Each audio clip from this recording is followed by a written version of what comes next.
तो last lecture में हमने किए थे मोमेंट्स। मोमेंट्स तीन तरह के होते हैं, रो मोमेंट, आर्बिट्ररी मोमेंट और सेंट्रल मोमेंट। और रिलेशन में बताया था कि अगर उनमें से अगर हमें आर्बिट्ररी मोमेंट दिए हों या रो मोमेंट्स दिए हों तो सेंट्रल मोमेंट कैसे कैलकुलेट करते हैं, और उनके आपस के जो फॉर्मूले थे वो फॉर्मूले सारे जो मैं आपको नोट्स दूंगी उसमें है, सारे आपको आराम से समझ में आ जाएंगे। अगर टेबल दी हुई है, मतलब एक्स और एफ की वैल्यूज हमें दी हुई है, एक्स दिया हुआ है, एफ दिया हुआ है, तो सेंट्रल मोमेंट या रो मोमेंट्स कैसे कैलकुलेट करते हैं इसके फॉर्मूले बताए थे। इसके बाद कई बार क्या होता है, हमें शॉर्ट क्वेश्चंस जो होंगे उनमें मोमेंट्स दिए होंगे कि जैसे हमें आर्बिट्रेरी मोमेंट दे देंगे, यूं कह देंगे कि फाइंड आउट करो, आप मीन फाइंड आउट करो और इसके सेंट्रल मोमेंट फाइंड आउट करो। तो लास्ट लेक्चर में आपको फॉर्मूले बताए थे, उन फॉर्मूले से कैलकुलेट करना है। अब मेन इनका यूज, जो मोमेंट्स का यूज है वो यूज होता है जो आगे हमें डिस्ट्रीब्यूशन देखना है कि डिस्ट्रीब्यूशन हमारा किस टाइप का है। तो उसमें हमारे दो पैरामीटर्स आते हैं जो हमें बताते हैं कि डिस्ट्रीब्यूशन किस टाइप का है। पहला है उसमें स्क्यूनेस और दूसरा है कर्टोसिस।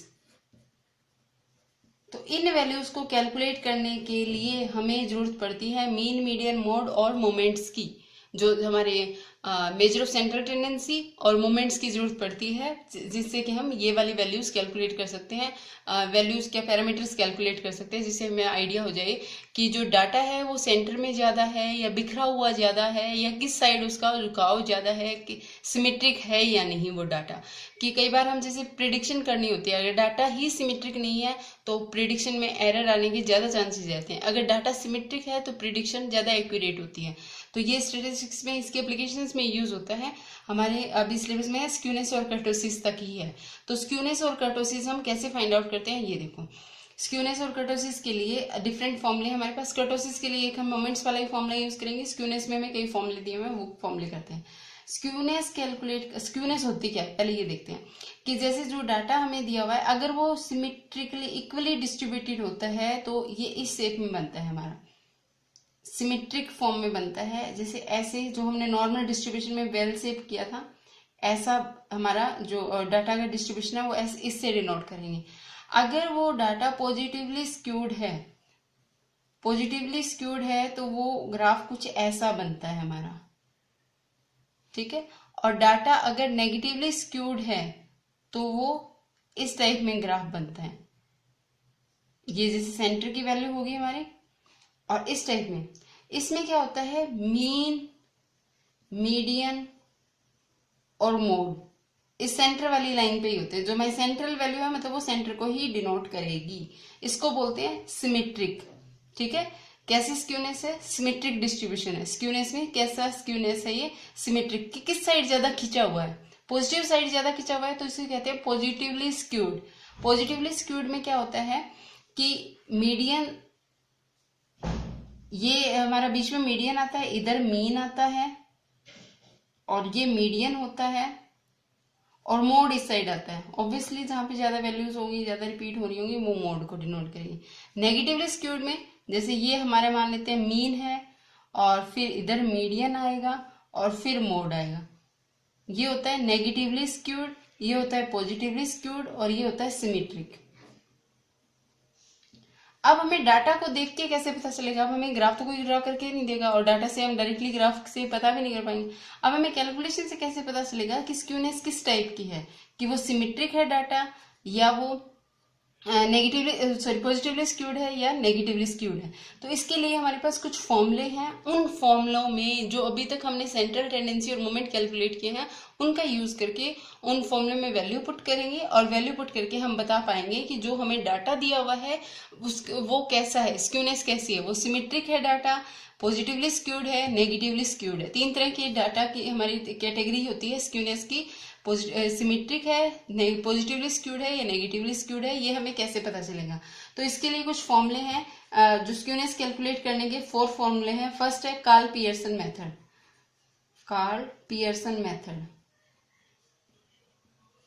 कार्ल पियर्सन मेथड में हम क्या करेंगे, हम यूज करते हैं मीन, मीडियन, मोड की हेल्प से स्क्यूनेस फाइंड आउट करने की कोशिश करते हैं। मीन, मीडियन, मोड का यूज करते हैं, इसको डिनोट करते हैं SK से। और ये फॉर्मूला है हमारे पास मीन माइनस मोड बाय में स्टैंडर्ड डेविएशन। स्टैंडर्ड डेविएशन क्या होता है, अंडर रूट ऑफ वेरिएंस। तो जहां हम वेरिएंस कैलकुलेट करते हैं वहां हम स्टैंडर्ड डेविएशन भी इजीली हम कैलकुलेट कर सकते हैं। तो फर्स्ट हमारा फॉर्मूला है मीन माइनस मोड बाय में स्टैंडर्ड डेविएशन, और एक हमारा रिजल्ट होता है कि मोड इज इक्वल्स टू हम क्या लिख सकते हैं 3 मीडियन, ये 10th में आता है 3 मीडियन माइनस 2 मीन। एक हमारा ये रिजल्ट होता है कि मोड इज इक्वल्स टू क्या होता है 3 मीडियन माइनस 2 मीन। अगर हम मोड हमें नहीं दिया हुआ, मीडियन और मीन दिया हुआ है, तो हम मीडियन और मीन की हेल्प से भी स्क्यूनेस कैलकुलेट कर सकते हैं। अगर मोड नहीं दिया हुआ या हमें मीन और मीडियन दिया हुआ है, तो उस टाइम हम कैलकुलेशन करते टाइम ये फॉर्मूला यहाँ पुट कर दें, तो ये जो मोड की जगह हम वैल्यू पुट कर देते हैं 3 मीडियन माइनस 2 मीन, तो ये क्या बन जाएगा फॉर्मूला एस के इज इक्वल्स टू हमें क्या दिया हुआ था मीन माइनस मोड दिया हुआ था, मोड की वैल्यू पुट कर देते हैं 3 मीडियन माइनस 2 मीन बाय में स्टैंडर्ड डेविएशन। तो ये हमारा क्या आ जाएगा फॉर्मूला, ये 3 टाइम मीडियन है, माइनस और माइनस प्लस 2 टाइम और 1 टाइम 3 टाइम मीन हो जाएगा, 3 कॉमन ले लेते हैं, तो फॉर्मूला क्या बन जाएगा 3 time mean minus median by में स्टैंडर्ड डेविएशन। तो अगर हमें मीन और मोड दिया हुआ है तो इस फॉर्मूले में पुट कर देंगे, मीन और मीडियन दिया हुआ है तो इस फॉर्मूले में पुट करके हम स्क्यूनेस कैलकुलेट करेंगे। अब स्क्यूनेस कैसे कैलकुलेट होगी, कार्ल पियर्सन से हमारे पास जो वैल्यू आती है, जो कोफिशिएंट आता है वो -3 और 3 के बीच में आता है। अगर इसकी एस के की वैल्यू 0 आती है तो हम कहेंगे सिमेट्रिक है, ठीक है, जो डिस्ट्रीब्यूशन है वो सिमेट्रिक है। अगर ये वैल्यू पॉजिटिव आती है तो पॉजिटिवली स्क्यूड है, अगर नेगेटिव आती है तो नेगेटिवली स्क्यूड है, ठीक है। हम चारों फॉर्मूला करेंगे, चारों में ये चीज वैलिड होगी। इसलिए जैसे कई बुक्स होती हैं उनमें साथ साथ नहीं दिया होता कि सिर्फ फॉर्मूला बता के और लिख देते हैं और लास्ट में एक साथ मेंशन कर देते हैं कि जो ये कोफिशिएंट्स है इनकी वैल्यू अगर इक्वल टू 0 आ जाएगी तो सिमेट्रिक डिस्ट्रीब्यूशन होगा, ग्रेटर देन 0 आएगी तो पॉजिटिवली स्क्यूड होगा, लेस देन 0 आएगा तो नेगेटिवली स्क्यूड होगा। सेकेंड फॉर्मूला हमारे पास है इसका बोवलीज मेथड। बोवलीज मेथड में क्या यूज होगा, जो हमने क्वार्टाइल्स किए थे, क्वार्टाइल की हेल्प से कैलकुलेट करते हैं। इसमें क्या फॉर्मूला होता है, इसको भी एस के से या एस बी से डिनोट कर सकते हो, इसका फर्स्ट लेटर बी है तो बी से भी डिनोट कर सकते हो। इसमें फॉर्मूला क्या रहेगा Q3 plus Q1 minus 2Q2 bye में Q3 माइनस Q1, ये रहेगा। यहाँ पे ऊपर प्लस में आता है, नीचे माइनस में आता है। बोवलीज मीन्स मेथड में, सॉरी बोवलीज मीन नहीं, बोवलीज मेथड, बोवलीज मेथड में हमें कैसे कैलकुलेट करना है, क्वार्टाइल्स का यूज करके हमें कैलकुलेशंस करनी है। जैसे हमने पार्टीशन में भी किया था ना, जो पहली बार जितनी भी टर्म्स हमने यूज की थी उन टर्म्स की हेल्प से ही हमें कैलकुलेशन करेंगे। बोवलीज मेथड ज्यादा फेमस नहीं है क्योंकि जनरली हमसे क्वार्टाइल बहुत कम पूछे जाते हैं, या तो मीन मीडियन मोड की फॉर्म में होगा या मोमेंट्स की फॉर्म से हमें जो स्क्यूनेस है वो कैलकुलेट करनी है। अगर पूछा जाए क्वार्टाइल की फॉर्म में फॉर्मूला आ जाए, या फिर आपको यूं लगता है कि आप क्वार्टाइल इजीली कैलकुलेट कर पा रहे हो तो आप क्वार्टाइल की हेल्प से भी कर सकते हो। और हमें ये पता है कि जो सेकंड क्वार्टाइल होता है वो मीडियन के इक्वल होता है, तो कई बार फॉर्मूला ऐसे भी दिया होता है हमें Q3 plus Q1 minus 2 median by में Q3 माइनस Q1, ये फॉर्मूला भी लिखा होता है, ठीक है। इसकी जनरली जो वैल्यू है वो -1 और 1 के बीच में आती है। फॉर्मूला हमारा सेम रहेगा, अगर वैल्यू 0 आती है तो सिमेट्रिक होगा, ये SB सॉरी सिमेट्रिक होगा, और अगर ये पॉजिटिव वैल्यू आती है तो पॉजिटिवली स्क्यूड होगा, अगर नेगेटिव वैल्यू आती है तो नेगेटिवली स्क्यूड होगा, ठीक है। पॉजिटिवली स्क्यूड और नेगेटिवली स्क्यूड ये सेम रहेगा इस कैलकुलेशन में। थर्ड हमारे पास फॉर्मूला है, जैसे हमें कोई भी डाटा दिया हुआ है तो मीन मीडियन मोड अगर हमें गिवन है, मान लो क्वेश्चन में directly mean median mode given है तो मीन मीडियन मोड की फॉर्मूले से हम स्क्यूनेस चेक कर लेंगे। अगर मीन मीडियन मोड ना देखे, क्वार्टाइल की फॉर्म में अगर हमें डाटा दिया हुआ है तो क्वार्टाइल से कैलकुलेट कर लेंगे। अगर सिंपल हमें एक्स और एफ की टर्म में वैल्यू दी हुई है तो हम दोनों में से जो हमें इजी लगेगा वो वैल्यू कैलकुलेट करके स्क्यूनेस चेक कर सकते हैं। थर्ड मेथड है,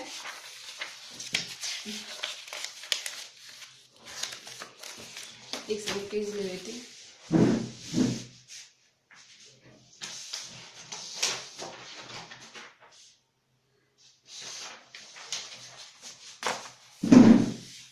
थर्ड हमारा फॉर्मूला है कैलीज मेथड और फिर है मोमेंट्स मेथड। कैलीज मेथड में क्या है, थर्ड जो है कैलीज मेथड में हम यूज करते हैं परसेंटाइल, जो हमने पार्टीशन में परसेंटाइल जो 100 पार्टीशन हमने किए थे, तो इसका कैलीज का फॉर्मूला क्या है, इसको किससे डिनोट करोगे, KM से डिनोट कर दो। ये होता है P90 plus P10 minus 2 time median, या P50 बोल सकते हो आप इसको, बाय में P50 माइनस P10, ये वैल्यू आएगी। ठीक है, ये फॉर्मूला है हमारा। अगर हमें परसेंटाइल की फॉर्म में डाटा दिया हुआ है तो हम कैलीज के मेथड से जो स्क्यूनेस है वो कैलकुलेट करेंगे। इसकी रेंज इसकी जो वैल्यू आएगी, अगर वो वैल्यू पॉजिटिव आती है, अगर इक्वल टू 0 आती है इसकी वैल्यू तो सिमेट्रिक होगा। अगर वैल्यू आती है आपकी ग्रेटर देन 0 तो ये पॉजिटिवली स्क्यूड होगा, लेस देन 0 तो नेगेटिवली स्क्यूड होगा। अब फोर्थ जो हमारा मेन है, जो मेथड जनरली यूज होता है और जो सबसे ज्यादा रिलायबल है, एक्यूरेट डाटा देता है, वो है मोमेंट्स मेथड। मोमेंट्स मेथड जो अभी हमने मोमेंट फाइंड आउट करने सीखे थे, मोमेंट्स का यूज होगा और यहाँ पे सेंट्रल मोमेंट का यूज होता है। तो फॉर्मूला क्या होगा इसके लिए मोमेंट्स मेथड से अगर हमें कैलकुलेशन करनी है स्क्यूनेस की, तो ये फॉर्मूला होता है β1 इज इक्वल्स टू μ3⁻²2 और μ2⁻3। ठीक है, और हमें क्या लेना होता है, जो ये है, जो हमारे पास ये वैल्यू आती है, क्या लेना है, β1 इज इक्वल्स टू जो थर्ड मोमेंट है उसका होल स्क्वायर बाय में सेकंड सेंट्रल मोमेंट की पावर 3। यहाँ पे सेंट्रल मोमेंट यूज होगा, आर्बिट्रेरी या रो मोमेंट यूज नहीं होगा। कई बार क्या होगा, क्वेश्चन में हमें आर्बिट्रेरी और रो मोमेंट देके स्क्यूनेस चेक करनी होगी, तो सबसे पहले हम आर्बिट्रेरी या रो मोमेंट से सेंट्रल मोमेंट फाइंड आउट करेंगे और फिर सेंट्रल मोमेंट का फॉर्मूला पुट करके हम β1 की वैल्यू फाइंड आउट करेंगे। अब β1 का हमें लेना है रूट, जिसको हम γ1 से भी डिनोट करते हैं। γ1 हम लेंगे, इसका अंडर रूट करेंगे तो μ3 बाय में अंडर रूट μ2⁻3, ये वैल्यू आ जाएगी। अब इसका रिजल्ट कैसा आता है, अगर ये 0 वैल्यू देता है तो हमारा होगा सिमेट्रिक, ग्रेटर देन 0 आता है तो हमारे पास होगा पॉजिटिवली स्क्यूड, लेस देन 0 है तो नेगेटिवली स्क्यूड। ठीक है, वही सेम रहेगा ग्रेटर देन के लिए और लेस देन के लिए, और ये क्या था, इक्वल टू 0 के लिए। और इसकी वैल्यूज जनरली डिपेंड करती है μ3 पे। μ3 की वैल्यू कैसी है, अगर μ3 नेगेटिव है तो इसकी वैल्यू नेगेटिव आएगी, μ3 की वैल्यू पॉजिटिव है तो इसकी वैल्यू पॉजिटिव आएगी, और जनरली ये वैल्यू अगर 0 आती है तो ये रिजल्ट हमारा 0 आ जाएगा। ठीक है, ये हमारे मोमेंट्स के मेथड्स थे। अब हम एक आधा क्वेश्चन कर लेते हैं। जैसे हमारा फर्स्ट क्वेश्चन इसमें दिया हुआ है, by using Karl Pearson coefficient of skewness of the distribution, Karl Pearson coefficient of skewness हमें दिया हुआ है, मतलब कार्ल पियर्सन मतलब फर्स्ट जो हमारा मीन मीडियन मोड वाला था वो हमें अब क्या दे दिया, ये स्क्यूनेस का कोफिशिएंट दे दिया कि इतनी वैल्यू आएगी, मतलब पॉजिटिवली स्क्यूड है, और स्टैंडर्ड डेविएशन हमें दे दिया 6.5 और मीन दे दिया, हमें मीन कितना दे दिया 29.6। ये कह रहा है कि मोड फाइंड आउट करो, मोड फाइंड आउट करने के लिए कह दिया। तो हमारा फॉर्मूला क्या था स्क्यूनेस कैलकुलेट करने का, स्क्यूनेस कैलकुलेट करने का फॉर्मूला था मीन माइनस मोड बाय में स्टैंडर्ड डेविएशन। इसने क्या कर दिया, ये वैल्यू दे दी हमें, ये वैल्यू दे दी, ये वैल्यू दे दी और ये पूछ लिया। अगर मीडियन पूछता तो यहाँ पे मीडियन वाला फॉर्मूला अप्लाई कर देते। ठीक है, तो पुट कर देते हैं वैल्यू 0.32, मीन हमें दिया हुआ है 29.6 माइनस मोड जो हमें फाइंड आउट करना है बाय में स्टैंडर्ड डेविएशन दिया हुआ है 6.5। इसको सॉल्व करेंगे, जो रिजल्ट आएगा वो हमारी मोड की वैल्यू आ जाएगी जो पूछा गया है। अगर इसमें यूं पूछ लेता कि मीडियन बताओ तो कौन सा फॉर्मूला यूज करते, जो मीडियन वाला फॉर्मूला था, क्या लेते 3 time mean minus median by में स्टैंडर्ड डेविएशन। ये वैल्यू हमें पता है, ये वैल्यू हमें पता है, ये वैल्यू हमें पता है, हम मीडियन भी निकाल सकते हैं आराम से। ठीक है, तो इस तरह हमें कैलकुलेशन इसकी करनी है। और क्वेश्चन देखते हैं इससे रिलेटेड कुछ है तो।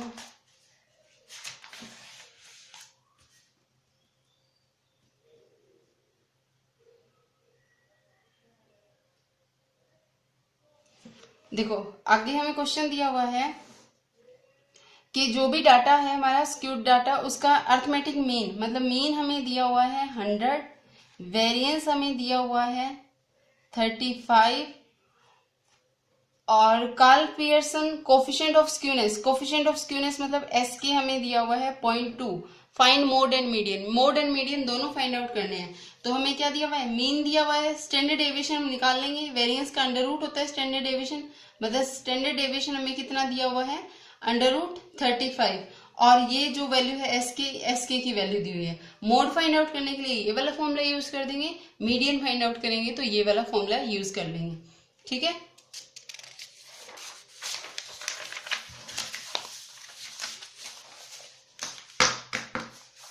इसके बाद हमें दिया हुआ है जैसे for a group of, question दिया हुआ एक्सरसाइज का, for a group of 20 items, summation x दे दिया 1452, समीशन एक्स स्क्वायर दे दिया 144280, मोड दे दिया हमें 63 माइनस 7, और ये पूछ रहे हैं कि कार्ल पियर्सन मेथड से स्क्यूनेस कैलकुलेट करो, मतलब एस के कैलकुलेट करो। अब देखो इसने डाटा में हमें क्या दिया है, एन दे दिया, एन कितना है 20, समीशन एक्स दे दिया, ठीक है, और समीशन एक्स स्क्वायर दे दिया 144280, और मोड दे दिया, एस के हमें फाइंड आउट करना है। तो हम पहले फॉर्मूला लिखते हैं, फिर देखते हैं हमें किस किस वैल्यू की रिक्वायरमेंट है। एस के इज इक्वल्स टू क्या होता है, स्क्यूनेस का coefficient is equals to mean minus mode by में स्टैंडर्ड डेविएशन, यही था फॉर्मूला। हाँ, मीन माइनस मोड बाय में स्टैंडर्ड डेविएशन। अब देखो हमें मोड का पता है सिर्फ, और बाकी ये हमें वैल्यूज दी हुई है। तो मीन कैसे कैलकुलेट करते हैं, मीन का फॉर्मूला क्या होता है, समीशन एक्स बाय में एन, एन पता है, समीशन एक्स पता है। समीशन एक्स कितना दिया हुआ है 1452, और ये आ गया हमारा 20। इसको कैलकुलेट कर लेंगे तो हमें मीन पता चल जाएगा। अब हमें क्या चाहिए, स्टैंडर्ड डेविएशन। स्टैंडर्ड डेविएशन के क्या होता है, वेरिएंस का अंडर रूट, मतलब हमें पहले क्या चाहिए, वेरिएंस। वेरिएंस किसके इक्वल आता है, वेरिएंस का आपको फॉर्मूला बताया था।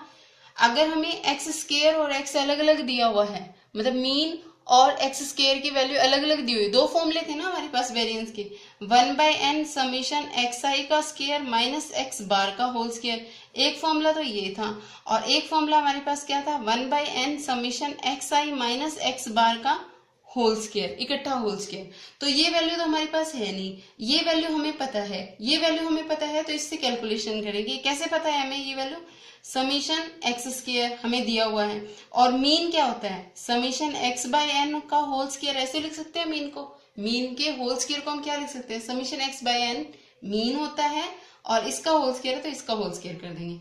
तो 1/n, अब 1/n n हमारे पास कितना दिया हुआ है 1/20, और समीशन एक्स स्क्वायर हमें दिया हुआ है 144280 माइनस मीन। वैसे तो हम मीन यहाँ से कैलकुलेट करेंगे, इसको कैलकुलेट करेंगे तो मीन हमारे पास आ जाएगा, अदरवाइज हम क्या लिख देंगे 1452 बाय में 20 का होल स्क्वायर, और कैलकुलेटर से जब इसकी कैलकुलेशन करेंगे तो यहाँ से हमारे पास क्या आ जाएगा, वेरिएंस।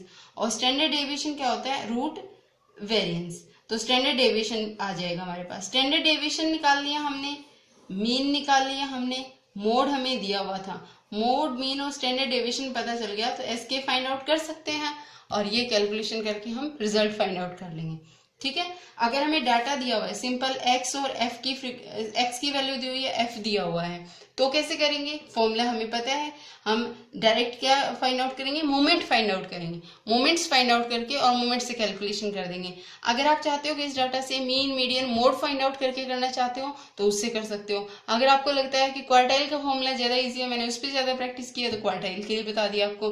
परसेंटाइल से कैलकुलेट करना चाहते हो तो परसेंटाइल से कैलकुलेट कर सकते हो, या तो आपको मेंशन किया होगा कि किससे कैलकुलेट करो, अदरवाइज आपके पास चॉइस होती है, आप किसी से भी कैलकुलेट कर सकते हो। वैसे इजी रहेगा मोमेंट्स वाला कि डायरेक्ट μ3 और μ2 कैलकुलेट करना है। तो μ3 के लिए हमें क्या करना होगा, मीन निकालो। सबसे पहले हम मीन निकाल लेते हैं, इसका मीन निकाल के एक्स में से मीन सब्ट्रैक्ट किया, मीन सब्ट्रैक्ट करके और यहाँ लिख दिया जैसे। तो हमें फर्स्ट तो चाहिए ही नहीं, फर्स्ट मोमेंट तो चाहिए ही नहीं, हमें सेकंड और थर्ड चाहिए। तो जो मीन वाली टर्म आएगी, मीन के सब्ट्रैक्ट करने के बाद जो टर्म आएगी उसका होल स्क्वायर करेंगे, होल स्क्वायर से जो भी रिजल्ट आएगा उस रिजल्ट को एफ से मल्टीप्लाई करेंगे, एफ एक्स माइनस एक्स बार का होल स्क्वायर, और इसका समीशन करके और समीशन एफ से डिवाइड कर देंगे।